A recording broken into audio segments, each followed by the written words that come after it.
विश्व प्रसन्नता दिवस है। आज विश्व प्रसन्नता दिवस है। आपको पूरे घंटे भर जब तक बैठेंगे 14 बार मुस्कुराते रहना। अच्छा, ठीक है। और संसदीय कार्य मंत्री भी मुंह कान उतार के मत बैठे, आज दिन भर कम से कम मुस्कुराते रहे सत्तारूढ़ दल से। अध्यक्ष जी, मैं आज भी चुप रहूंगा बोला, अभी से चालू कर दिया। मेरे को तो बोले तुम चुप रहो। इधर आज तय करके आए हैं, सब मुस्कुराएंगे ही। चलिए, आप जो बोले हम भी मुस्कुराते रहेंगे। आज ननकी राम जी से अपेक्षा नहीं थी कितनी जल्दी आ जाएंगे। आइए, शुरू हो जाइए। आप ही कहें शुरू हो जाइए। मैं आपके माध्यम से माननीय मंत्री जी से जानना चाहता हूँ, ओमपुर की जनसंख्या कितना जी? ओमपुर गांव है जी जी जी जी ओमपुर गांव है, वहाँ की जनसंख्या कितना है? और एक ही प्रश्न कर रहा हूँ, दो प्रस्ताव प्रस्तुत है, तो कब तक आंगनबाड़ी खुल जाएगी? आपको बधाई भी दूंगी आदरणीय सदस्य महोदय, आपके प्रश्न काल अवधि तक वहाँ आंगनबाड़ी खुल गई। चलिए, बहुत बहुत धन्यवाद। बहुत बढ़िया। राम कुमार जी, आप आइए। जी जी, धन्यवाद। मैं माननीय मंत्री जी ने पूछे रहे कि चंद्रपुर विधानसभा में खरीफ फसल एवं रबी फसल 2020-21 के सहकारी समिति में कौन कौन केंद्र में शिकायत मिले रही से गुणवत्ता बीज के ओकर मुझे जानकारी मिल गई। माननीय मंत्री जी इसके जवाब से मैं संतुष्ट हाँ। और बस एक कहना चाहता हूँ कि इधारी बीज भाताल दौड़ बने वो भेज दिया कल ज्यादा अतकी मैं कहना चाहता हूँ। बस धन्यवाद भी बोलिए। धन्यवाद भी बोलिए। जी जी, धन्यवाद। हाँ, चलिए, कुछ नहीं बोलते। प्रश्न क्रमांक 3, इंदू बंजारे। संतुष्ट हो गए। 4.5 साल बीता थे, बिहाव नहीं हुए। मंत्री जी मांग ले कर ले कुछ बिहाव व्यवस्था होएगा कि चुनाव किसका काम है? पंडित लोगों का काम है, चुनाव देखेगा। वो हमारे पक्ष के आदरणीय साथी हैं, इतना चिंता तो प्रतिपक्ष को करना चाहिए ना। और वही चिंता से अवगत करा रहा हूँ कि आप कुछ नहीं कर रहे हैं। मेरी बात तो समझ लीजिए। माननीय राम कुमार जी अविभाजित जांजगीर जिले के अविवाहित विधायक है। अविवाहित विधायक हैं, जिनकी शादी नहीं हुई है। जिले की ही हमारे आदरणीय विधानसभा के आसंदी में बैठे हैं। और माननीय धर्मलाल कौशिक के दुर्भाग्य से और आपके सौभाग्य से जांजगीर जिले के ही नारायण चंदेल जी नेता प्रतिपक्ष बैठे हैं। इतना काम भी आप लोग नहीं करा सकते? चिंता इस बात की है माननीय चौबे जी कि अविभाजित बलौदाबाजार भाटापारा जिले में भी एक कुंवारी है। आपके अविभाजित जांजगीर चांपा में भी एक कुंवारा है। तो सरकार को चिंता तो करनी चाहिए। आप अपने सत्तारूढ़ पार्टी के विधायकों की चिंता नहीं कर रहे हैं। बलौदाबाजार भाटापारा जिले की चिंता इसलिए नहीं है कि वो जब खड़ी होती तब हमारे मामा जी पुनूराम मोहिले खड़े हो जाते हैं। लेकिन जांजगीर जिले की चिंता तो करना पड़ेगा ना। लेकिन माननीय मुख्यमंत्री जी ने उनके गोत्रोत्र के बारे में राजीव भक्ति माता राजीव में मंच से घोषणा की थी कि इसके लिए खोजेंगे करके। तो इसको भी माननीय अध्यक्ष महोदय विधानसभा में की गई घोषणाएं मान ली जानी चाहिए। विधानसभा में की गई घोषणाएं मान ली जानी चाहिए। चलिए, मुख्यमंत्री जी ने कहा नहीं अध्यक्ष जी, मेरा काम दूल्हा खोजने के नहीं है, मेरा काम अपराधी खोजने के। जी कोई अच्छा अपराधी खोज दीजिए। सबके सामने कहा है तो आपके मामा जी उनके दादाजी हैं क्या? चौबे जी, राम कुमार जी का कुंडली हम लोग मंगवाए हैं और हम और अध्यक्ष जी लगे हैं कुंडली मिलवा रहे हैं। आप वो शायद भूल गए। जस्ट एक मिनट। कुंडली देखने का काम हमारा है। आप कुंडली मंगा और कुंडली मंगा के आप कर भी क्या लेंगे? हमने देखा है राम कुमार जी के भाग्य में विवाह लिखा ही नहीं है। नहीं, कार्य मंत्री जी, ऐसा भी हो सकता है राम कुमार जी का विवाह लड़की से नहीं होकर बचिया से हो सकता।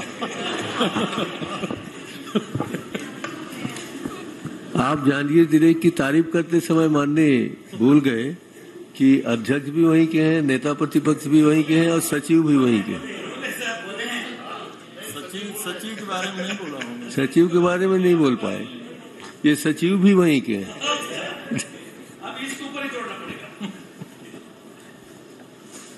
चलिए, इंदु। माननीय अध्यक्ष महोदय, मैंने जो माननीय मंत्री महोदय से प्रश्न पूछा था उसका जवाब मुझे मिल गया है। बहुत बहुत धन्यवाद, बहुत बहुत धन्यवाद। क्या बात है। शोभाराम जी बघेल। माननीय अध्यक्ष महोदय, मैं यहाँ कृषि यंत्रीकरण सब मिशन योजना के बारे में मंत्री जी से जवाब चाह रहे हैं। मोला जवाब मिल गए। अरे वंडरफुल। लेकिन मैं एक प्रश्न कर रहा हूँ कि सब मिशन योजना के में एकर चयन प्रक्रिया का है और एक पंचायत में कितना किसान एकर से लाभान्वित होते? पंचायत के आधार पर ऐसा कोई प्रक्रिया नहीं माननीय अध्यक्ष महोदय। जो किसान अप्लाई करेगा और उसको प्रायोरिटी में हम लोग उसको चयनित करते हैं। जी, मैं एक सुझाव देना चाहता हूँ। योजना में डीबीटी के माध्यम से अगर डायरेक्ट किसान ला अगर खाता में जाती पैसा तो हमारे किसान मन ला जल्दी अच्छा से अच्छा सुविधा मिल जाती। इसमें आपसे निवेदन करा। सुझाव अच्छा है माननीय अध्यक्ष जी, धन्यवाद। चलिए मोहिला जी, आपके लिए सब छोड़ दिए क्वेश्चन। तो संतुष्ट हो जाना। अब उम्र में, इस उम्र में आप लगे रहते हो, संतुष्ट हो जाओ आप भी। माननीय, मेरा यह प्रश्न था कि सर्वे सूची में कितने गांव छूट गए और मशक हाँ, जानना चाहता हूं कि सर्वे सूची में 2011 में कितने मतलब हितग्राहियों का नाम शामिल किया गया और कितने गांव छूटे हैं, ये बताने का कष्ट करेंगे। सर्वे का आधार तो गांव नहीं है माननीय अध्यक्ष जी, और बाकी चर्चा तो बहुत हो गई है इसमें। आवास के बारे में कितने नाम आए, कितनों को दिया गया, कितनी राशि दी गई, 4 बार क्वेश्चन आ चुका है मेरे ख्याल से। मेरा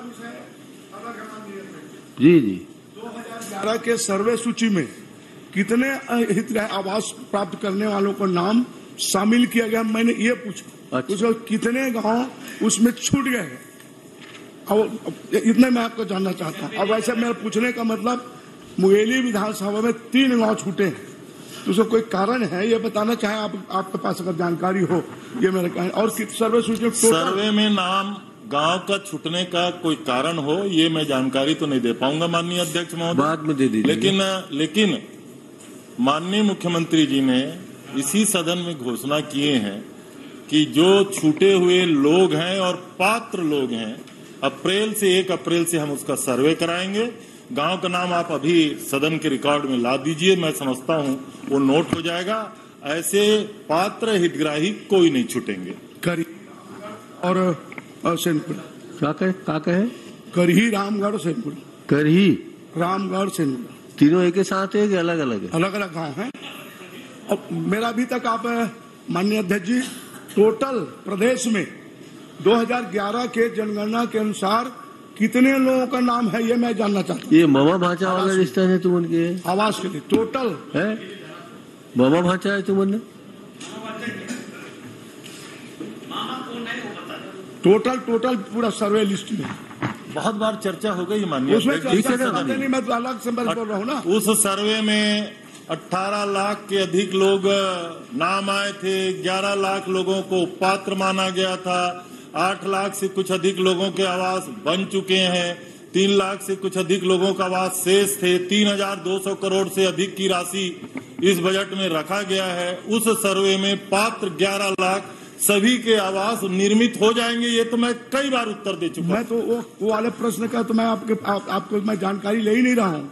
सिर्फ टोटल कितने आवास अभी तक आवासहीन लोगों को सर्वे 2011 के जनगणना में शामिल किया गया, ये सिर्फ मैं जानना था। और दूसरा, अगर और आप पूछें तो आपने मेरे प्रश्न के उत्तर में आपने बताया, मैंने 2019, 20, 2021, 2021, 22 और 2023 में मैंने प्रश्न पूछा था कितना आवास स्वीकृत किया गया ग्रामीण।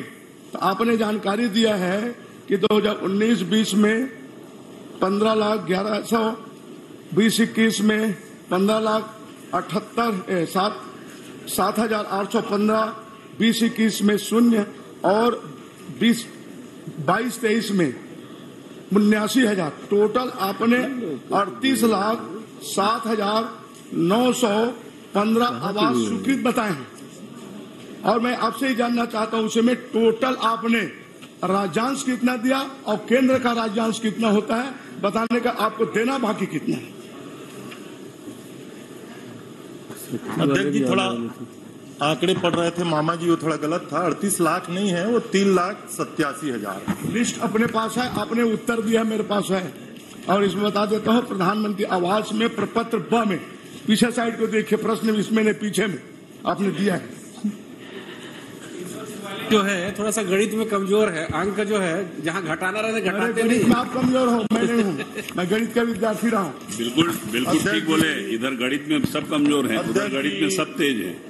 इधर नोट गिनने में कमजोर है, उधर नोट गिनने में सब तेज है। 1,51,100 स्वीकृत आवास भारत सरकार का प्राप्त लक्ष्य। 2021 में 6,48,867, जिसमें स्वीकृत आवास 1,57,815। 21-22 में 7,81,999 लक्ष्य, स्वीकृत आवास 0।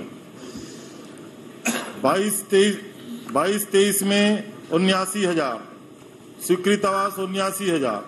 ये जो लक्ष्य है ना माननीय अध्यक्ष महोदय, इसी को जोड़ने पे 16 लाख होता है। और हमारे आदरणीय भारतीय जनता पार्टी के सारे माननीय सदस्य जब प्रश्न करते हैं, इसी 16 लाख में करते हैं। ये हर साल का लक्ष्य है, उसको जोड़ है वो 16 लाख, वो उतना आवास शेष नहीं है। और राज्यांश की जहां तक बात आपने पूछा है, 19-20 में 177 करोड़ 30 लाख, 20-21 में 155 करोड़ 80 लाख, 21-22 में 244 करोड़ और 22-23 का तभी मैं आपको पहले से बता दिया हूँ। चलिए बाकी आप संतुष्ट हो जाइए, मत जाके कमरे। माननीय, मैं तो सिर्फ इसका प्रपत्र का जवाब दिया, इसमें मैंने आपको फिर पढ़ के बताना चाहता, मैं बता देता हूँ। नहीं कहा, मैं कहा था तो 38,07,900 आवास ये लिखे हैं। मैंने लिखा वित्तीय वर्ष में स्वीकृत है, सीधा स्वीकृति लक्ष्य नहीं, स्वीकृत आवास है। 38 लाख प्लीज प्लीज 38 लाख गणित उनको नहीं आती है, तो हमारी गलती प्लीज आप लोग आप पीछे साइड देखिए, जो आपने जानकारी दी है उसी जानकारी में आप उसको पटल में रख, मैं पटल पे 100 रख देता हूँ। बिल्कुल, अब आपको मंत्री जी अपने कक्ष में बुलाएंगे और पटल पे रखता हूँ। आपने जानकारी दी है उसमें सिर्फ आपने टोटल में 22-23 में सिर्फ 676 करोड़ 45 लाख और बजट में इनका है एक आपने दिया शेष राज्यांश का 85-55 करोड़ का है, 85,55,000 का है, 22-23 में दिया है। उसके बाद वर्ष 23-24 में बजट में राशि शामिल है, ऐसा मतलब इस कारण मैंने प्रश्न किया कि इन परिस्थिति पे मात्र इनका कम है। तो अगर 38,07,900 आवास में टोटल राज्यांश कितना दिया, अब बजट कितना, मेरी जानकारी है, चलो जानना चाहता हूँ। ठीक है ना, रख दिए अध्यक्ष जी। अरे भाई मेरे पास ये आप अध्यक्ष जी, ठीक है ना बाबा, मामा को बैठ तो तोर मामा येते बोला चाय वाय पिला संतुष्ट करने यार। अध्यक्ष जी गणित, अब गणित छोड़िए, गणित तो बहुत तेज है वो। अध्यक्ष जी गणित में सही में बहुत कमजोर हूँ। वो तेज है ना, वो तेज है, लेकिन 38 लाख कहाँ से पढ़ रहे हैं मैं अभी भी नहीं समझ पा रहा हूँ। नंबर एक वो छपे है वो। और नंबर दूसरा, मैंने पहले भी कहा माननीय अध्यक्ष महोदय, इस बजट में 3,200 करोड़ रुपए से अधिक की राशि की व्यवस्था हमने की है। पात्र सारे आवासों को हम पूरा करेंगे और शेष जो बचा हुआ है, अब अप्रैल माह में सर्वे शुरू करने की घोषणा आदरणीय मुख्यमंत्री जी ने की है। चलिए सर मोदी आप खत्म करिए। माननीय अध्यक्ष जी, अब हो गएगा। माननीय मंत्री जी ने जो जानकारी दी है उसमें रिजल्ट कितना है, आपने भारत सरकार ने कैंसिल कितना किया आपके कहने, और अपना चांस कितना नहीं दिया, तो मैं जानना चाहता था। अध्यक्ष जी, भारत सरकार ने कितना वापस किया वो भी आंकड़े में बता देता हूँ। 20-21 में 4,91,052, 21-22 में 7,81,999। मैंने अपने मांगों के चर्चा के दौरान भी कहा, कोरोना काल में आर्थिक स्थिति ठीक नहीं होने के कारण हम राज्यांश नहीं दे पाए, लेकिन देश का दुर्भाग्य है कि गरीबों के साथ केंद्र सरकार ने अन्याय किया। आप इसमें राजनीति कर रहे हैं। केंद्र सरकार ने 7,99,999 मकान दिया, उसको वापस किया। अरे हम नहीं देंगे क्या? केंद्र सरकार ने दिया कभी? तो क्या केंद्र की जवाबदारी नहीं थी? जवाबदारी आपकी है। पूरा पैसा देना था दिया और आपने पैसा कोविड पीरियड में जब सिर्फ फ्री में चावल दिया जा रहा था, ऐसे समय में केंद्रांश बढ़ा दिया केंद्र सरकार ने। अध्यक्ष जी, मैंने तो स्वीकार किया आवास में दोनों साल हमने राशि राज्यांश नहीं दिया, इसलिए इतने जो लक्ष्य दिया गया था 6,48,000, 7,81,000। अच्छा, बजट में तो 2,000 करोड़ प्रिंट है, आप कहाँ 3,000 करोड़ बताते हैं? और जो 18-19 में इन्होंने कर्ज लेकर के आवास स्वीकृत किए थे, उसको तो हम ही लोग पटा रहे हैं ना। निर्माण भी हम ही कराए, पैसा भी हम दिए और कर्ज की राशि का अदायगी भी हमारी सरकार कर रही। माननीय अध्यक्ष महोदय, एक प्रश्न मेरा माननीय, बहुत हो गए। जो आवास केंद्र सरकार ने वापस आपने कराया पैसा लेने के कारण, उस आवास का राशि आप देंगे और जिससे लोगों का हित हो सके आवास उन्हीं को देंगे क्या? उसमें टोटल कितने लोगों को आपने वापस किया बता दीजिए, और उस आवास को देंगे कि नहीं? यही तो हमारा प्रश्न है। माननीय अध्यक्ष महोदय, मैंने बार बार कहा 11 लाख से अधिक पात्र लोगों में से जो शेष आवास का था वो पूरा मकान हम बना के देंगे, नंबर 1। और केंद्र सरकार से अभी भी हम मांग करते हैं, पहले आवास की योजना में 90% केंद्र देता था, 10% राशि राज्यांश का लगता था। अभी 60-40 कर दिया है। केंद्र सरकार गरीबों के प्रति उदार हो जाए, संबंधित नहीं और दे राज्य सरकार को पैसा। माननीय अध्यक्ष महोदय, चौबे जी, वो तो पूरे देश के लिए पॉलिसी है, वो तो पूरे देश के लिए पॉलिसी है ना केंद्र सरकार। माननीय मकानों का अध्यक्ष जी देंगे क्या? माननीय मंत्री जी ने कहा कि 90% से 60% कर दिया। आप ये भी बता दो ना कि नीति आयोग ने जो 32% था उसको बढ़ा के 42% किया राज्य का हिस्सा। आप ये क्यों नहीं बताते? माननीय अध्यक्ष जी, मेरा प्रश्न ये है कि माननीय मंत्री जी ने स्वयं ने अभी जवाब में कहा कि 21-22 में 7,88,999 मकान केंद्र ने स्वीकृत किए और ये राज्यांश नहीं दे पाए, इसलिए वो पैसा वापस चला गया। आपने अभी मंत्री जी ने स्वयं ने जवाब में कहा। अभी मंत्री जी कह रहे हैं कि 3,87,915 मकान बनने शेष है, जिसको हम बनवाएंगे। मेरे पास मंत्री जी के उत्तर की कॉपी है, जिसमें माननीय मंत्री जी ने स्वीकार किया है कि 8 लाख के आसपास मकान बने और 8 लाख करीब मकान बनना बाकी। पूर्व मंत्री का जवाब है। कुल मिला के सरकार के जवाब में अलग अलग उत्तर आ रहे हैं। प्रश्न करिए। प्रश्न मेरा प्रश्न ये है कि केंद्र ने आपको 7,88,999 मकान जो स्वीकृत करके दिया, उसके लिए नरेंद्र सिंह तोमर, गिरिराज किशोर केंद्रीय मंत्री का आपके यहाँ पत्र भी आया, बोलेंगे पत्र की कापी पटल पे रख दूंगा। उन 100% मकानों के लिए राज्यांश जारी करेंगे क्या, ताकि सबका मकान बन जाए? ठीक। अध्यक्ष जी, वो उस वर्ष का लक्ष्य था, उसके बाद और स्वीकृति हुई है, इसलिए वो आंकड़े जो 781 थे वो सही नहीं है। अरे 81-22 के बाद फिर से कह रहा हूँ,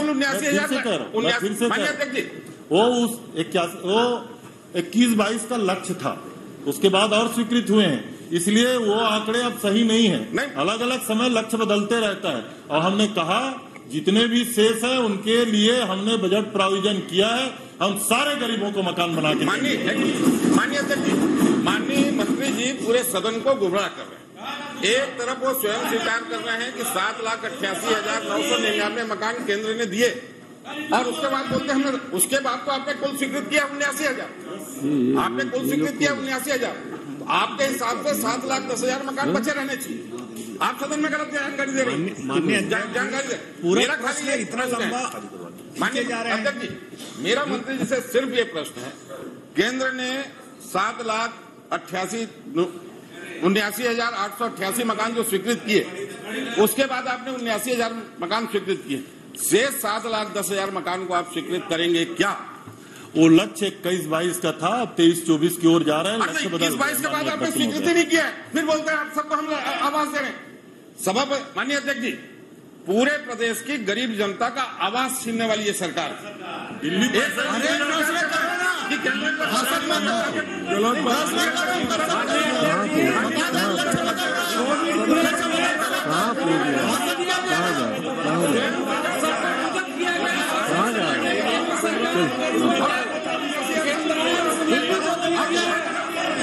चलिए बैठिए बैठिए बैठिए बैठिए बैठिए बैठिए बैठिए बैठिए बैठिए बैठिए। माननीय धर्मजीत जी, माननीय अध्यक्ष महोदय, माननीय अध्यक्ष जी, आपने पटल पे रखने के लिए, माननीय अध्यक्ष जी, मैं आपसे अनुरोध करूंगा, आपने पटल में रखने के लिए बोला, आपके ही प्रश्नोत्तरी सूची में आखिर में परिशिष्ट संलग्न में ये उत्तर माननीय मंत्री जी ने दिया है, जिस बात को मैं फिर कह रहा हूं कि 38,07,915 आवास प्रेस पूरा 4 वर्षों का आपने स्वीकृत आवास लिखा कि न कि लक्ष्य। इस कारण मैं आपसे आप देंगे कि नहीं, मैं प्रश्न को पटल पर रखता हूं। पटल पर क्या बोल रहे हैं आप? माननीय अध्यक्ष महोदय, माननीय मंत्री जी मेरे प्रश्न में बताए थे अभी इसी सदन में 16 लाख आवास 19-20 से लेकर के 23 तक जो स्वीकृत किए गए थे, उसमें 82,900 मकान बनाए गए। 82,916 लाख में 3 लाख को इन्होंने स्वीकृति प्रदान की थी। तो 82,000 हटाने के बाद में जो अपूर्ण और उसके बाद तो जो बचा हुआ था 13,52,051 मकान जो लक्ष्य निर्धारित किए गए थे, उसमें आप उस दिन उत्तर दिए हैं और उत्तर देने के बाद में आप प्रदेश के जनता को गुमराह कर रहे हैं। 16 लाख प्रश्न पूछे ना, खत्म हो चुका है क्वेश्चन। 82,000 में 3 लाख कैसे माइनस होगा, मैं समझ में नहीं आता। अरे छोड़ो ना, आपने बनाया 82,000 और 82,000 बनाने के बाद में आपका जो बचे हुए जो आवास हैं, कुल आपने 82,000 बनाया 16 लाख में, और उसके बाद में जो लक्ष्य निर्धारित किया गया, उस लक्ष्य को आप पूरा करने के लिए बजट में। माननीय अध्यक्ष महोदय, बाकी लोगों के प्रश्न ठीक है प्रश्न है मेरा, तो एक प्रश्न कर रहे हैं, प्रश्न है, एक प्रश्न करिए ना सटाक से। तो जो 82,000 के बाद में जो लक्ष्य निर्धारित किए गए थे 16 लाख में 82,000 आपने बनाया, और बाकी जो मकान बचे हुए हैं उसको आप बनाने के लिए इसमें प्रावधान करेंगे, पैसा देंगे, मकान बनेंगे क्या? अब कोनो पूछेया तो नहीं है कि देख तो अरे हम पूछने वाले हैं, अब आप तो रहो बाचे छे का मामा नहीं बाचे भाई प्लीज।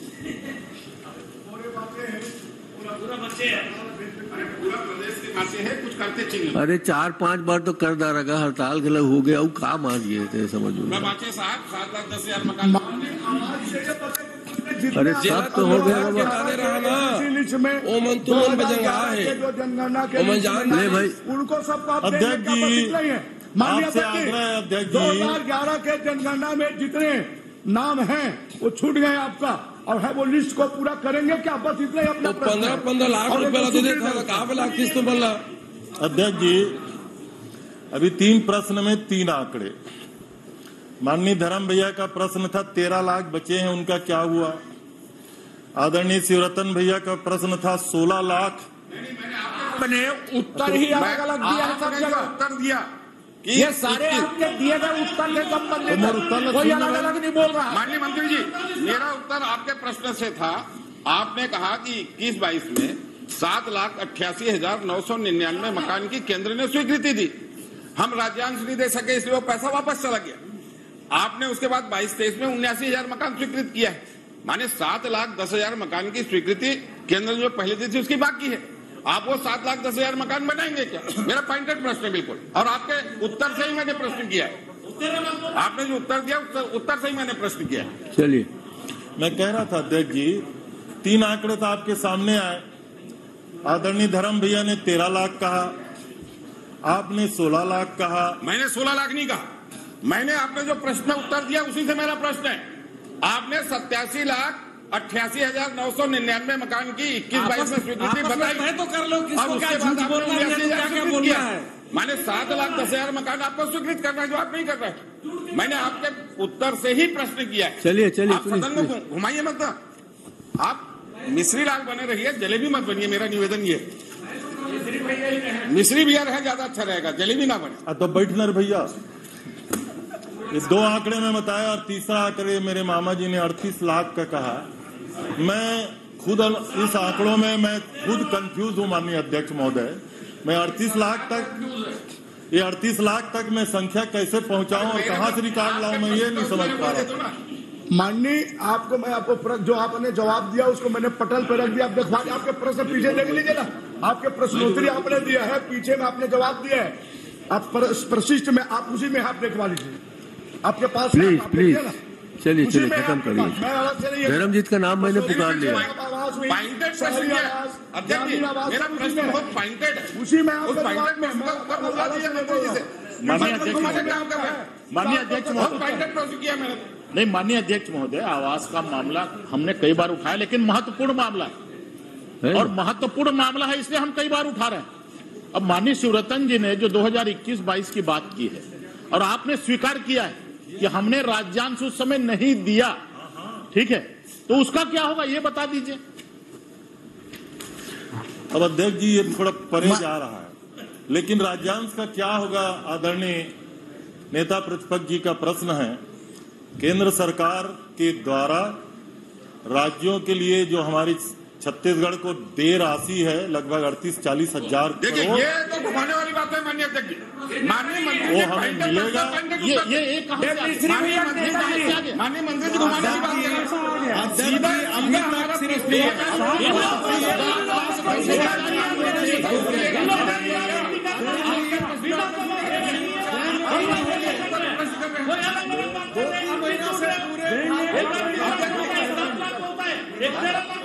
माननीय ये तो सीधा घुमाने वाली बात है। माननीय मंत्री जी, मैं फिर से आपके प्रश्न को दोहरा रहा हूं। अध्यक्ष आपने भी स्वीकार किया है कि 21-22 में माननीय 7,88,999 मकान केंद्र ने स्वीकृत किए, हम राज्यांश नहीं दे पाए। स्वीकृत नहीं किए, लक्ष्य है लक्ष्य है शर्मा जी, स्वीकृत माननीय अध्यक्ष शर्मा जी, शर्मा जी, शर्मा जी, आप बहुत एक आप प्लीज प्लीज प्लीज प्लीज वो सक्षम है, प्लीज आप लोग बैठिए यार, आप लोग बैठिए, आप लोग बैठिए, आप बैठिए, आप बैठिए, आप बैठिए। यदि कोई आपका अनुपूरक प्रश्न है तो मंत्री से करिए, उनका जवाब मत दीजिए। नहीं, उनका जवाब आप नहीं देंगे। नहीं नहीं, अरे इसमें 22-25 मिनट चर्चा हो चुकी है यार, पूरा 4 बार चर्चा हो चुकी है, हड़ताल हो चुका है, काहे को आप परेशान हो रहे हैं। चलिए माननीय मंत्री जी आप स्पष्ट कर दीजिए। माननीय अध्यक्ष जी, ये 3,38 लाख बोल रहे हैं, ये लिखा हुआ है मर्जी टर्म 387 लिखा हुआ है, तो 38 लाख बोलता है। चल अच्छा चल थोड़ा ज्ञान तो रहे, कुछ भी बोल रहे हैं आप। व्यवस्था होना चाहिए। आप खड़े हैं और मंत्री जी खड़े हो तो दूसरे मंत्री उत्तर दे रहे हैं, ये प्रक्रिया है क्या? चलो जवाब संयुक्त दोनों। अच्छा मैं ये मंत्री अच्छा मैं क्या? चलो संयुक्त मंत्री जी, आपके चेहरे में ये मुस्कुराहट गरीबों का आवास छीन लिया इसके लिए है क्या?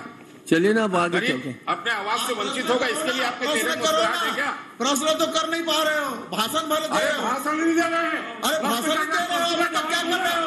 चलिए प्लीज, माननीय अध्यक्ष जी इसको बढ़ाइए आगे, गरम मत करिए, गरम मत करिए, इसका खाली भाषण दे रहे हैं, प्रश्न आप कर नहीं रहे। प्रश्नकाल को ज्यादा गरम मत करो भाई, आप संतुष्ट करिए मुस्कुराहट के साथ। अध्यक्ष जी, आदरणीय शिवरतन जी को पहले भी मैं उत्तर दे चुका हूं। 7,81,999 लक्ष्य दिया गया था। लक्ष्य बदलते रहता है, उसके बाद वाले साल और लक्ष्य बदला हुआ है, मैं वो भी आपको पढ़ के सुना दिया हूं। उसको स्वीकृति क्यों मानते हैं? और मैं आप पूरा उत्तर सुन लीजिए, एक मिनट मेरा सुन लीजिए। आप बोले शर्मा जी, लक्ष्य कितने अनुपूरक करेंगे, कितने अनुपूरक करेंगे? अगर आप बोले गिरिराज किशोर जी का, नरेंद्र तोमर जी का, सब मैं समझ रहा हूँ, आप कितने देता हूँ जो माननीय भूपेश बघेल आप अनुपूरक कितने प्रश्न करेंगे? ठीक, वो बोले मैं पत्र की कापी ठीक है ना, आप उनको दे क्यों नहीं सकते?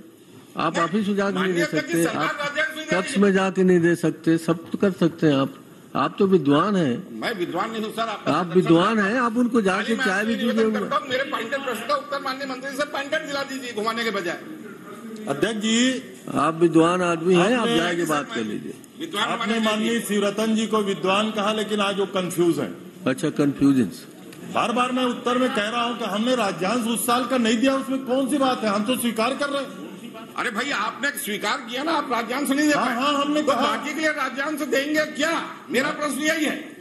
आपने 79,000 के लिए राज्यांश देना स्वीकार किया है, तो 7,10,000 के करीब जो आवास बचते हैं उसके लिए राज्यांश देंगे क्या, यह बता दो बस, मेरा तो पॉइंटेड प्रश्न है। माननीय अध्यक्ष जी, ये जिस वर्ष का लक्ष्य था हम राज्यांश नहीं दे पाए थे, लेकिन शेष जो आवास है माननीय अध्यक्ष जी, हमने इस साल बजट में प्रोविजन किया, एक एक मकान हम गरीबों को बना के देंगे। चलिए धर्मजीत सिंह जी, 2 लाख के लिए आपने बजट प्रावधान किया है और 7,10,000 लोग वंचित हैं। धर्मजीत जी, आप प्रदेश की वो तो देगा, माननीय अध्यक्ष महोदय, बाकी सब प्रश्न आ रहे हैं, बाकी उत्तर दे रहे हैं, लेकिन जो 21-22 का 7,10,000 मकान शेष रहेगा, राज्यांश नहीं मिलने के कारण शेष रह गया, गरीब वंचित रह गए।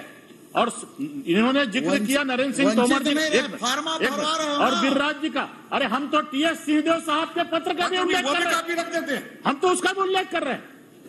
और माननीय मंत्री जी ने गरीबों के आवास के मामले में ये सरकार, अरे नेतागिरी ये सरकार गंभीर नहीं है। और प्रधानमंत्री आवास को आप घुमा घुमा के बता रहे हैं आप देना नहीं चाहते। माननीय अध्यक्ष महोदय, हम मंत्री जी के उत्तर से असंतुष्ट करके सदन से बहिर्गमन। बहुत बढ़िया, बहुत बढ़िया, बहुत बढ़िया। चलिए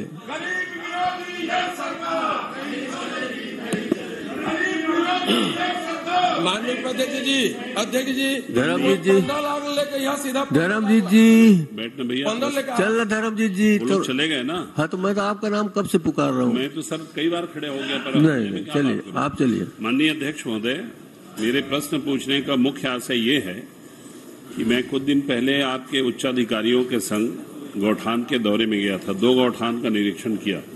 वहाँ जो कुछ मुझे जो कमी या जो उनकी जरूरत थी वो दिखी, उसके सिलसिले में मैंने ये प्रश्न पूछा है। आप तो पहले ये मैं पूछ लेता हूँ कि 261 गौठान आप बना रहे हैं, जानकारी आ गई है। 6 गौठानों में ग्रामीण औद्योगिक पार्क आप स्वीकृत कर रहे हैं, तो इसमें ये 6 कहाँ होंगे वो नाम बता दीजिएगा। और ये दुनिया भर का सब लिखे, mixing chest, agitator, triple disc, ये अंग्रेजी वाला सब, तो ये क्या है थोड़ा अगर बता सकें, या बाद में दे देंगे तब भी चलेगा। लेकिन ये हमारे लोरमी में, पथरिया में और मुंगेली में, तीनों में 2-2 खुलेगा या कोई एक जगह ही एक ही ब्लॉक में खुलेगा, ये और सुन लीजिए ना, आप इकट्ठे ही बता देना मेरे। दूसरा, ये जवाब में लिखा है मछली, बकरी पालन, मशरूम, बाड़ी, बर्मी खाद, तो मैं बर्मी खाद, मशरूम, बकरी पालन, अंडा पालन तो देखा हूं, ये मछली पालन कैसे होता है गौठान में, ये आज तक के मैं नहीं देख पाया हूं, तो इसके बारे में भी बता दीजिएगा। फिर हाँ ये बता दीजिए, फिर मैं 2 पूछ लेता हूं।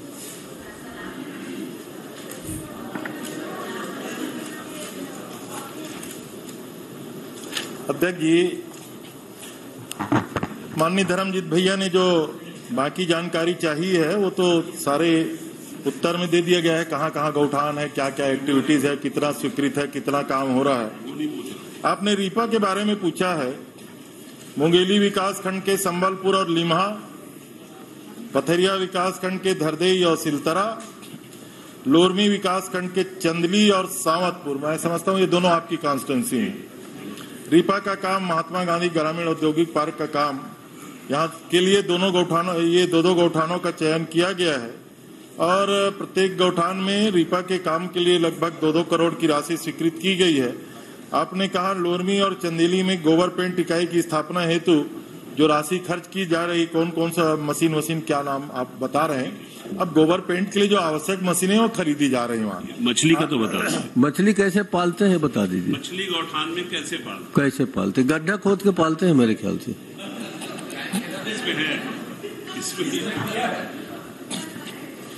अध्यक्ष जी, हम अपने गौठान को कुटीर उद्योग, ग्रामीण उद्योग, लोगों के सामाजिक और आर्थिक विकास का केंद्र बनाना चाहते हैं। आदरणीय धर्मजीत भैया ने स्वीकार किया कि मशरूम उत्पादन से लेकर बकरी पालन तक, अंडा उत्पादन का भी नाम आपने जिक्र किया, आपने स्वयं देखा है। अब मछली पालन के बारे में आप प्रश्न है, जहां गौठानों में माननीय अध्यक्ष महोदय हमें ज्यादा एरिया मिला है, 2 एकड़ के भी हमने गौठान बनाए हैं, 5 एकड़ के भी हमने गौठान बनाए, 10 एकड़ के भी हमने गौठान बनाए। तो जिन गौठानों में जगह उपलब्ध है बार बार अजय जी कह रहे हैं मनरेगा के राशि से हम लोगों ने छोटे छोटे पॉन्ड्स का निर्माण किया है, तालाब का निर्माण किया है। प्रदेश में लगभग 1,50,000 महिलाओं के स्व सहायता समूह इन सारे कार्यों में लगी हुई है। तो कुछ समूहों के द्वारा कुछ गौठानों में बनाए गए मनरेगा के तहत उन पॉन्ड्स में, तालाबों में मछली पालन का कार्य कर रही है। ठीक है सर, उनका हो जाए खत्म, आपका मछली पालन खत्म हो जाए फिर। मैं तो देखा नहीं हूँ, लेकिन मैं मान लेता हूँ आपकी बात। आप जांजगीर में सादर आमंत्रित हैं। हमारे यहाँ गौठान में मछली पालन हो रहा है। नहीं, मैं जांजगीर पहले देखेंगे, जांजगीर नजदीक है, आपका बहुत लोरमी में नहीं हो रहा है ना। अगर मुंगेली जिले लोरमी में होगा तो मैं देख लूंगा। वहां पर अध्यक्ष महोदय एक दुल्लापुर करके आदिवासी बाहुल्य गांव है लोरमी ब्लॉक में, वहां के गौठान का निरीक्षण करने गया। वहां जो स्व सहायता समूह की माताएं बहनें जो थी, उन लोगों से मैंने पूछा कि आपके यहाँ मुर्गी का अंडा आप लोग कितना बेचते हैं। तो उन्होंने एक प्रॉब्लम बताया कि शुरू में जो गोदरेज का दाना आप देते थे, गोदरेज का सरकार की तरफ से, तो अंडे का उत्पादन ज्यादा होता था। अभी जब से लोकल दाना उनको मिल रहा है तो अंडे का उत्पादन कम हो गया है। एक दूसरा, बर्मी खाद के लिए भी उनको पहले बोरी दी जाती थी, अब उनको बोरी नहीं देने से उनको पैसा ज्यादा लगता है और बचत कम होती है। तो इन दोनों के बारे में आप विचार करेंगे क्या कि उनको बर्मी खाद के लिए बोरी दे सकें और मुर्गी के उत्पादन, अंडे के उत्पादन के लिए गोदरेज वाला दाना ज्यादा कारगर है, उसकी व्यवस्था कैसे होगी? ये दाने से एकदम प्रोडक्शन घट गया है। चलिए, तो ये दोनों के बारे में आप जरा बता दीजिए, उसके बाद एक छोटा सा और प्रश्न पूछ लूंगा। ये इसके बारे में आप कुछ करेंगे? उसी में शामिल कर दो ना, छोटा सा प्रश्न है। नहीं सर, अगर वो दाना नहीं मिलेगा तो प्रोडक्शन नहीं होगा, महिला स्व सहायता समूह को फायदा नहीं होगा। वो मुर्गी मुर्गा ऐसा दिखने उखने भर में ठीक है, लेकिन पैसा तो अंडे से आता है ना। चलिए, मैं ज्यादा कुछ अभी बोलना नहीं चाहता, बहुत समय देखा हूं, लेकिन मैं तो आपसे चाहता हूं कि इनको थोड़ी सुविधा मिल जाए। आप दोनों दे दें, दोनों के बारे में आपका क्या विचार है, आप बता। ये पहला वाला प्रश्न थोड़ा टेक्निकल हो गया माननीय अध्यक्ष। मैं उसको पूछना चाहता हूँ। अच्छा, उनसे पूछ लें। जो आपने पहले वो दिलाया उनको दाना, कौन सी कंपनी का? गोदरेज कंपनी का। तो उसमें कितने अंडे देते थे? अब बाद में लोकल आया, उसमें कितने अंडे देते? मान लीजिए अध्यक्ष महोदय कि मान लो गोदरेज कंपनी में 7-8 अंडा देता था, तो ये जो लोकल दाना है उसमें कम हो गया। और ये कोई मेरे सामने में बात नहीं हुई है, 2 IAS अधिकारी वहां पर थे, उनके सामने में इन्होंने प्रॉब्लम बताया था। उसी प्रॉब्लम को तो मैं यहाँ उठा के उनकी मदद करना चाहता हूँ। आप अगर गोदरेज, अब वो 40 रुपया किलो है, आपका जो लोकल अभी बट रहा है वो 20 रुपया किलो है। अच्छा। जो मक्के का यो दाना जो देते हैं, वो गोदरेज के दाना में अगर प्रोडक्शन ज्यादा होता है तो अध्यक्ष महोदय क्या दिक्कत है? पूरे प्रदेश में कितने हजार अंडों का उत्पादन बढ़ जाएगा, उसके बारे में आप विचार करेंगे क्या? और जो बर्मी खाद के लिए जो बोरी उनको मुफ्त में मिलती थी, वो बाजार से ज्यादा खरीदना पड़ता है। नहीं तो आप सरकार की तरफ से जैसा पैरादान मांग रहे हैं, वैसे आप बोरी दान मांग लीजिए। ये बड़े बड़े जो कंस्ट्रक्शन वाले हैं वो बोरी दे देंगे, उन महिलाओं को कम से कम सहूलियत हो जाएगी। तो ये दोनों बता दीजिए। माननीय अध्यक्ष जी, एक क्वेश्चन अभी खत्म हो, अरे वो कल खत्म हो देना। पहली अंडा इसकी मुर्गी इतलात तक समझ बताएंगे, मैं बता दी, मेरे पास आना कक्ष में।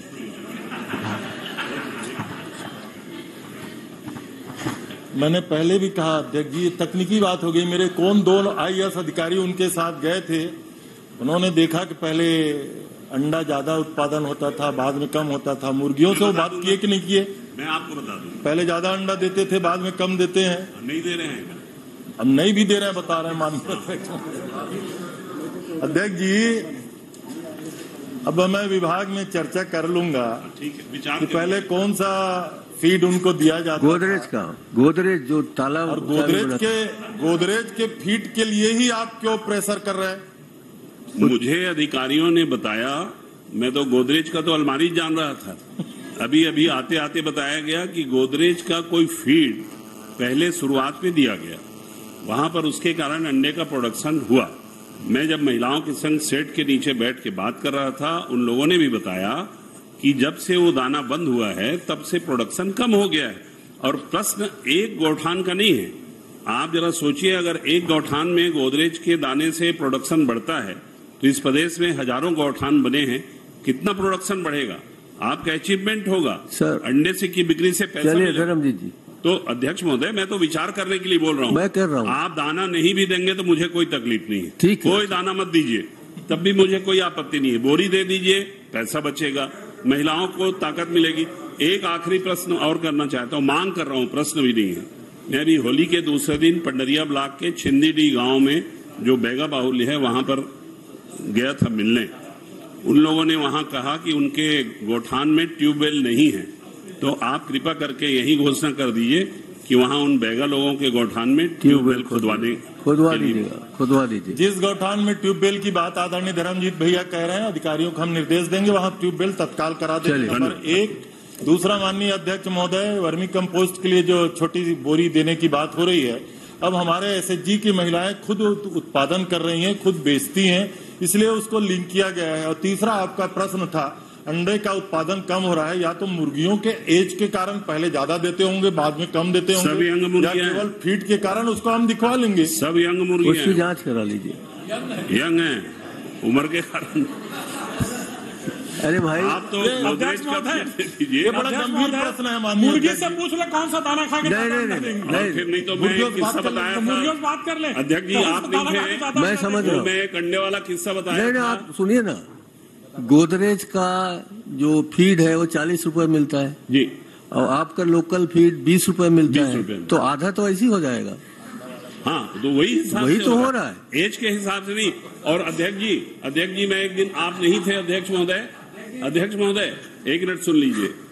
एक अधिकारी पोल्ट्री फार्म गया, बोले सब मुर्गियां अंडा दो और नहीं तो ठीक नहीं होगा। तो सबने अंडा देना शुरू किया, 6, 5, 4, तो सबको पीठ थपथपाया, बहुत बढ़िया। आखिरी वाला एक मुर्गी अंडा दिया एक, तो उसको डांट पड़ी, जैसा अभी हम लोग डांट रहे हैं। तो उस अधिकारी ने पूछा, तू क्यों नहीं दिया जाता अंडा? तो बोले, सर मैं आपके डर में एक अंडा दिया हूं, वैसे मैं मुर्गा हूं। लेकिन विपक्ष वाले अंडा भी मुर्गी को नहीं देने दे रहे हैं। चलो ना, पूछो ना। माननीय अध्यक्ष महोदय, इसी प्रश्न में रीपा में प्राकृतिक पेंट इकाई की स्थापना एवं गोबर पेंट निर्माण हेतु 24,16,000 की लागत से मशीन खरीदे गए हैं विभिन्न। माननीय अध्यक्ष महोदय, ये 6 गौठान का जो उल्लेख है उसमें इंस्टॉल हो गए हैं क्या ये, कि सिर्फ खरीदे गए हैं? और इंस्टॉल हो गए हैं तो कितने गोबर, कितनी लागत के कितने गोबर का उत्पादन हुआ? पेंट का की गोबर? पेंट का उत्पादन हुआ है या अभी इंस्टॉल होना है, एडवांस में खरीदी गई? चलिए ठीक। अध्यक्ष जी, न केवल इंस्टॉल हो रहे हैं, उत्पादन प्रारंभ कर रही है। दूसरा, आपके स्टाइल ये गड़बड़ है, प्लीज। अब प्लीज, मैंने ये कहा कि इंस्टॉल हो गए हैं क्या, और ये उन्होंने ये कहा कि हो रहे हैं।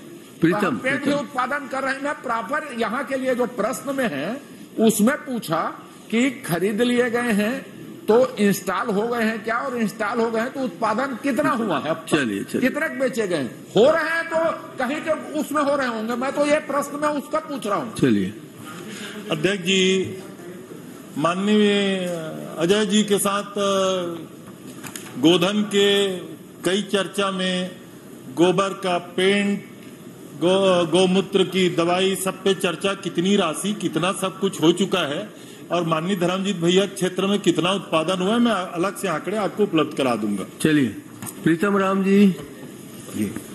माननीय अध्यक्ष महोदय, मैंने समाज कल्याण विभाग से ये जानकारी चाहा था, जिसका जानकारी मंत्री महोदय के द्वारा उपलब्ध करा दिया गया है। माननीय अध्यक्ष महोदय, मैं आपके माध्यम से जानना चाहता हूं कि माइक बंद कर समाज कल्याण विभाग से क्रय किया गया सामग्री एवं एजेंसी को किस आधार पर चयनित किया गया है, इसका जानकारी देंगे।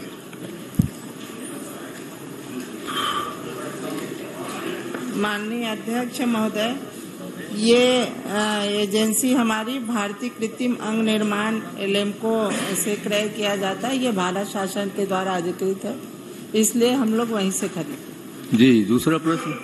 अध्यक्ष महोदय, मैं दूसरा प्रश्न करना चाहता हूं कि जितने भी सामग्री क्रय किया गया है उनके मेक और मॉडल की जानकारी और कितने लाभार्थियों को उपकरण उपलब्ध कराया गया है उसकी प्राप्ति की सूची क्या मंत्री महोदय बता सकती हैं? आपको कक्ष में उपलब्ध करा देंगे।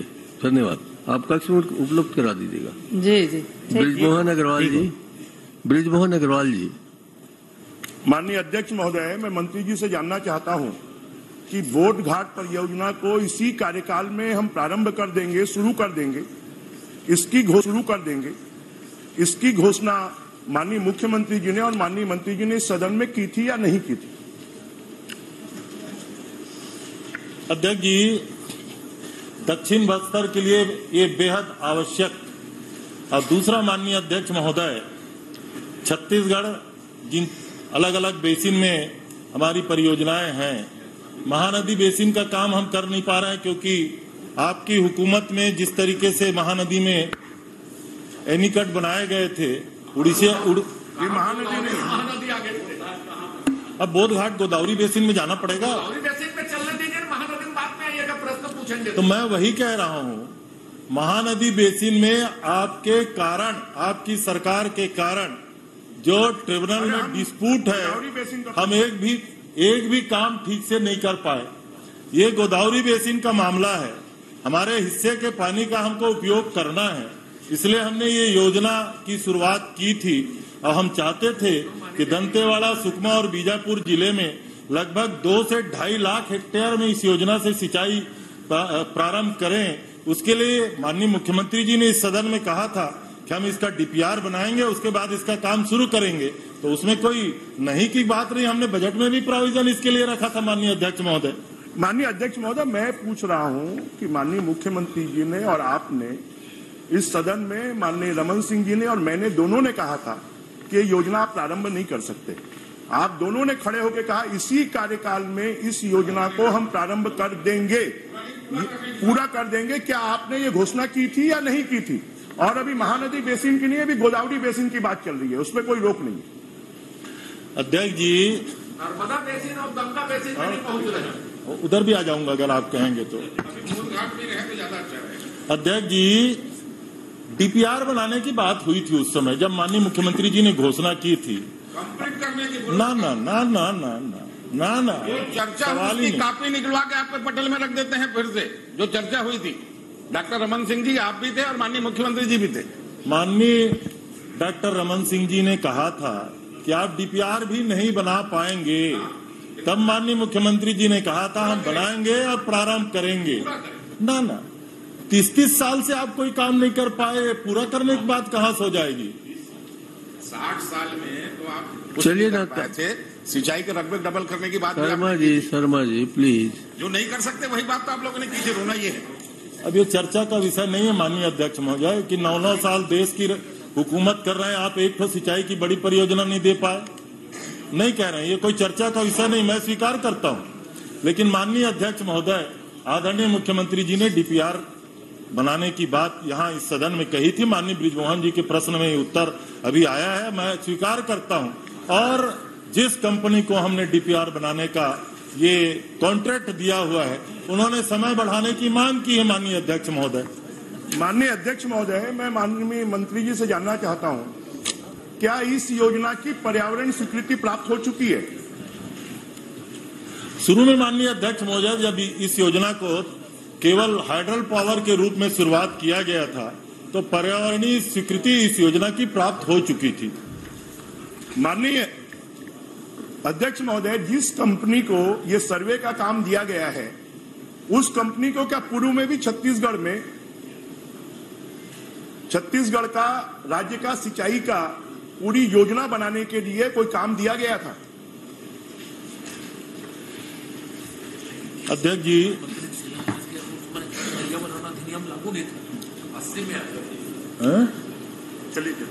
इस समय आपने कहा ना कि पर्यावरण की स्वीकृति प्राप्त हो गई थी। हाँ, तो उस समय पर्यावरण लागू ही नहीं था। पर्यावरण कानून 1980 में आया, प्रधानमंत्री नहीं थे उस समय मोरारजी देसाई, जो करने आए थे इसका शिलान्यास। अध्यक्ष जी, माननीय बृजमोहन जी ने इस कंपनी को पूर्व में भी और छत्तीसगढ़ में कोई कार्य दिया गया था क्या? इस कंपनी को तांदुला जल संवर्धन योजना का विस्तृत सर्वेक्षण और अनुसंधान कार्य करने के लिए, जिसमें वन प्रकरण डीपीआर तैयार करना और केंद्रीय जल आयोग से अनुमोदन प्राप्त करने सहित कार्य 1,37,00,000 रुपए का 27/10/2010 मैं समझता हूं आप ही जल संसाधन मंत्री थे, ये दिया गया। दूसरा, इसी कंपनी को छत्तीसगढ़ प्रदेश में सिंचाई योजनाओं के लिए मास्टर प्लान बनाने के लिए 5/9/2006 को लगभग 4 करोड़ रुपए का कार्य दिया गया था। तो इस कंपनी ने क्या इस काम को पूरा कर दिया? और अगर पूरा नहीं किया तो फिर इसको ये दूसरा काम कैसे दिया गया? 10 सालों में भी काम पूरा नहीं किया। आदरणीय अध्यक्ष जी, केंद्र सरकार की इसको नवरत्न कंपनी माना जाता है। बहुत चलिए इसको मिनी नवरत्न कह दीजिए। और बहुत सारे कार्यों के लिए बहुत सारी संस्थाओं ने इस कंपनी की लगातार प्रशंसा की है। और जब भी पहले जो काम दिया गया था, वो पहली जो दूसरा काम दिया गया था 27/10/2010 को, उसको 10/11/2022 उसका भुगतान भी कर दिया गया है, उसको उन्होंने प्रस्तुत किया है। लेकिन दूसरा काम जो उनको दिया गया था उसका आंशिक भुगतान हुआ है, लेकिन अभी उसके द्वारा कार्य पूर्ण नहीं हुआ है। माननीय अध्यक्ष महोदय, जब इस कंपनी ने छत्तीसगढ़ की पूरी जल योजना के लिए मास्टर प्लान बनाने का काम उसको दिया गया, उसने पूरा नहीं किया, तो इस कंपनी को बिना टेंडर के ये 40 करोड़ का काम कैसे दे दिया गया? और इस काम के संबंध में बिना टेंडर के दिया गया है, इस काम के संबंध में अकाउंटेंट जनरल ने क्या आपत्ति ली है? आज बड़े पॉइंटेड क्वेश्चन पूछे हैं आप। माननीय अध्यक्ष जी, मैंने पहले जानकारी दिया कि पूर्व में इस कंपनी को 2 काम हमारे आदरणीय बृजमोहन जी जब इधर बैठते थे तब दिया गया था। एक काम उन्होंने पूरा किया, प्रतिवेदन प्रस्तुत किया, दूसरा काम का प्रतिवेदन नहीं प्रस्तुत किया है। लेकिन मैंने कहा जैसे भारत की बड़ी 4 रत्न कंपनी इन्होंने कहा उस टाइप की कंपनी है और देश में इसकी प्रतिष्ठा है। हम उम्मीद करते हैं, चूंकि ये बड़ी परियोजना है, केंद्र सरकार से हमें बहुत सारी अनुमति प्राप्त करना था, इसलिए इस कंपनी को ये बड़ा काम दिया गया। माननीय अध्यक्ष महोदय, माननीय अध्यक्ष जी, मैं यही तो जानना चाहता हूं कि इस कंपनी को 41 करोड़ रुपए का काम बिना टेंडर के दे दिया गया, जबकि इसने पूर्व में हमने जो यहाँ का मास्टर प्लान बनाने का काम दिया उसको आज तक पूरा नहीं किया। और उसमें भी वो 4 करोड़ का काम था, 3,56,00,000 रुपए उसको पेमेंट कर दिया गया है। परंतु आज भी वो कंपनी, और मध्य प्रदेश में अमृत जल योजना के तहत वो कंपनी ब्लैक लिस्टेड है, उसके बाद भी आपने उसको काम क्यों दिया और बिना टेंडर के क्यों दिया? और इसके बारे में एजी ने आपत्ति ली है कि नहीं ली है? मेरे पास में पत्र है, 9/2/2022 को अकाउंटेंट जनरल ने आपको पत्र लिखा है। मेरे पास से पूरी अकाउंटेंट जनरल की रिपोर्ट है, जिस रिपोर्ट में कहा गया है कि आपने उस कंपनी को जो काम दिया है, ये काम पूर्व में हो चुके हैं। 1980 में जब इसका सर्वे हुआ ये सब काम हो चुके हैं। उसके बाद भी आपने, और उसको 12 से 13 करोड़ रुपए आपने बिना काम किए पेमेंट कर दिया। तो ब्लैक लिस्टेड कंपनी को आपने बिना टेंडर के काम क्यों दिया, किस आधार पर दिया? और ये कंपनी सेंट्रल गवर्नमेंट की कंपनी नहीं है, वहां पर ये कंपनी सेंट्रल गवर्नमेंट में रजिस्टर्ड है। सेंट्रल गवर्नमेंट की कोई कंपनी नहीं है, नवरत्न कंपनी नहीं है, मिनी नवरत्न कंपनी नहीं है, ये वहां पर रजिस्टर्ड है। हम भी इनपैनल करते हैं। तो ब्लैक लिस्टेड होने के बाद और पूर्व का काम पूरा नहीं करने के बाद भी इनको बिना टेंडर के काम कैसे दे दिया गया? मेरे पास से पूरी रिपोर्ट है अकाउंटेंट जनरल की। मैं आपको चाहेंगे तो माननीय अध्यक्ष जी, मैं पटल पर रख दूंगा।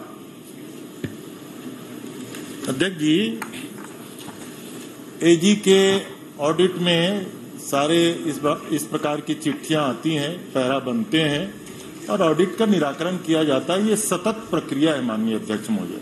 माननीय बृजमोहन जी के पास जो चिट्ठी है वो सरकार के पास भी है। और दूसरा, पहले भी आपने इसको काम दिया था, आज भी हमने इसको काम दिया है। और तीसरा, आपने कहा ये भारत सरकार की कंपनी नहीं है, हमारी जानकारी में है माननीय अध्यक्ष महोदय, इसको मिनी नवरत्न कंपनी में गिना जाता है। और चौथा, आपने कहा कि मध्य प्रदेश सरकार के द्वारा ये ब्लैक लिस्टेड है। अभी ये जानकारी हमारे पास उपलब्ध नहीं, पर सरकार के पास में ऐसी जानकारी, मैं ये पहला प्रश्न नहीं पूछ रहा हूं माननीय अध्यक्ष जी, मेरा ये चौथा प्रश्न है। 4 बार मैं इसी विधानसभा में, और मैं इस बात को बता चुका हूं कि वो ब्लैक लिस्टेड कंपनी है और अकाउंटेंट जनरल ने इसमें आपत्ति की है। और माननीय अध्यक्ष जी, सेंट्रल गवर्नमेंट के पर्यावरण स्वीकृति में इस बात को कहा गया है कि वहां पर सिंचाई नहीं हो सकती, ये हाइड्रो प्रोजेक्ट बनाया जा सकता है। उसके बाद भी आपने और मुख्यमंत्री जी ने इस सदन में घोषणा कैसे की कि हम इतनी सिंचाई करेंगे, जितनी जमीन के बारे में आपने कहा है उतनी जमीन तो वहां पर है ही नहीं। उसके बाद में आपने फर्जी उस कंपनी को खाली फायदा पहुंचाने के लिए आपने 40 करोड़ में 12 करोड़ रुपए का पेमेंट कर दिया। क्या आप इसकी जांच करवाएंगे क्या? मैंने जितने प्रश्न उठाए हैं आप उसके बारे में जांच करवाएंगे क्या? और पूरे छत्तीसगढ़ को आपने गुमराह किया कि बोध घाट प्रोजेक्ट को हम पूरा कर लेंगे इसी सत्र में, और खड़े होकर दावे के साथ में माननीय मुख्यमंत्री जी और माननीय मंत्री जी ने कहा था अभी तक सर्वे रिपोर्ट नहीं आई है, 12 महीने में सर्वे रिपोर्ट वो नहीं दे पाए हैं, फिर से आप समय बढ़ा रहे हैं। तो ये आप आदिवासियों के साथ में क्या मजाक कर रहे हैं? अध्यक्ष जी, अब ये जानकारी आदरणीय बृजमोहन जी के पास कहां से आ गया कि केवल ये हाइड्रल प्रोजेक्ट बन सकता था, इसमें इरिगेशन नहीं हो सकता? ये तकनीकी काम है माननीय अध्यक्ष महोदय, और ये टोपोग्राफिकली अध्ययन किया जाता है कि कितने सिंचाई की उपयोग इस पानी का हम किया जा सकता है। हम चाहते थे कि हाइड्रल प्रोजेक्ट के साथ साथ उस पानी का उपयोग हो, और बस्तर में अगर हम जल का उपयोग नहीं करेंगे तो आखिर माननीय अध्यक्ष महोदय सिंचाई की सुविधा नहीं बढ़ाएंगे तो कैसे संभव है? और दूसरा, आपने कहा इसमें जांच की जरूरत है। मैं समझता हूं आपकी सरकार ने भी 5-5 करोड़ रुपए की राशि स्वीकृत करके इनको काम दिया था। ये वही कंपनी है और इसको हम लोग मानते हैं भारत सरकार का उपक्रम है, इसलिए जांच की कोई आवश्यकता नहीं। माननीय अध्यक्ष महोदय, मैं ये पत्र रख देता हूं सदन के पटल पर, आपकी अनुमति होगी तो। 5 फरवरी 2004 को पर्यावरण स्वीकृति मिली है। मेरे एक प्रश्न, आपको गलत जानकारी दे रहे हैं आपके विभाग के लोग। मेरे ही प्रश्न के उत्तर में आपने कहा कोई सर्वे नहीं हुआ, कोई पर्यावरण स्वीकृति नहीं मिली है। वो प्रश्न की डेट और तारीख भी मैं बता देता हूं। मेरे पास में ये है 5 फरवरी। चलिए, आप तो उसको रख रहे हैं ना पटल पे रख रहे हैं ना आप उसको। आपके मैं पटल पे रख रहा हूं। आप रख दीजिए। मैं माननीय मंत्री जी से कि पूरा आप रख दीजिएगा। सिर्फ एक कंपनी को फायदा पहुंचाने के लिए 41 करोड़ का पेमेंट करने के लिए, और आपने उस कंपनी को वेबकॉस को ये काम दे दिया। ये कंपनी ब्लैकलिस्टेड है, केंद्र सरकार की कंपनी नहीं है। बार बार आप पहले भी ये उत्तर दे चुके हैं कि ये केंद्र सरकार की कंपनी। अध्यक्ष जी ने बोल दिया, आप पटल पे रख दो, देख लिया जाएगा। चलिए शैलेश पांडे जी, हो गया, खत्म करो। अध्यक्ष जी, ये पूरे छत्तीसगढ़ को गुमराह करने वाला, कोई गुमराह नहीं कर रहा है माननीय अध्यक्ष महोदय। हो गया ना, पटल में रखो ना, तो उसका आप पटल पे रख दीजिए ना, फिर आएगा, फिर पटल में रख दो, खत्म करो। अगले बार फिर प्रश्न पूछ लीजिए। पटल में रखना, आप 4 बार पूछ चुके हैं, अगले बार आप भी और पूछ लीजिए। 5 फरवरी 2004 को पर्यावरण विभाग के द्वारा जो स्वीकृति दी गई, उस स्वीकृति में क्या इस बात का उल्लेख नहीं था कि इससे सिंचाई नहीं हो सकती, खाली हाइड्रो प्रोजेक्ट लग सकता है? उसके बाद भी आपने सिंचाई की योजना क्यों बनाई और इस सदन को और पूरे प्रदेश को गुमराह क्यों किया? 2 मिनट बाकी सर, उसको पूछ लेंगे। माननीय अध्यक्ष जी, अभी भी विभाग का ये मत है कि इस योजना से बीजापुर, दंतेवाड़ा और सुकमा जिले में सिंचाई हो सकती है। माननीय अध्यक्ष जी, बार बार अगर हो सकती है तो 4 साल से आप क्या झक मार रहे हैं क्या? अरे क्या झक मार रहे हैं? पटल झक तो आप मार रहे हैं माननीय अध्यक्ष जी। चलिए इसको विलोपित करिए। माननीय अध्यक्ष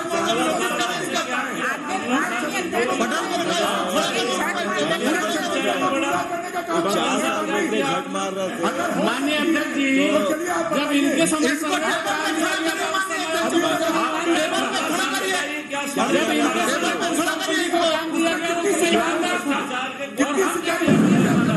हो गया, एक कंपनी को फायदा पहले